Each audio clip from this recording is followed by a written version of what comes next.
So welcome to my YouTube channel DJ Swaraj ব্লগে। তো দেখে নিন, এইটা হচ্ছে আমাদের পার্শ্ববর্তী গ্রাম মাখালদা। তো মাখালদার এখানে ব্রিজের নিচেই একদম জল পুরো। আর এইটা হচ্ছে মাখালদার কালী মন্দির। তো কালী মন্দিরের প্রায় অর্ধেকেরও বেশি ডুবে গেছে, শুধু চূড়াটাই জেগে আছে। তো পোলের এই সাইডে পুরো পানায় ভর্তি হয়ে গেছে, পানায় পুরো ঠেসে গেছে একদম। চারিপাশের ভিউটা তোমরা দেখতে থাকো। তো ছেড়ে ভেলা হয়ে যেত। তো এটা হলো মাখালদার বজরংবলীর মন্দিরের ঠিক আছে, হনুমানজির পায়ের নিচে জল। মূর্তির নিচেই জল আছে হাঁটুর কাছ পর্যন্ত। বজরংবলীর মূর্তি এই বন্যাতে ডোবাতে পারেনি। তো এইটা একটা সীমানাও সীমানা হচ্ছে মূর্তিটা যদি ডুবে যায় তো এখানে যে পিচ রাস্তা আছে, পিচ রাস্তা ছাপিয়ে আমাদের জয়পুরের দিকে জল চলে আসবে।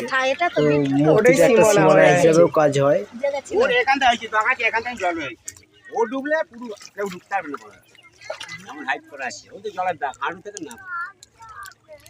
হাঁটু পর্যন্ত হয়েছিল নাকি?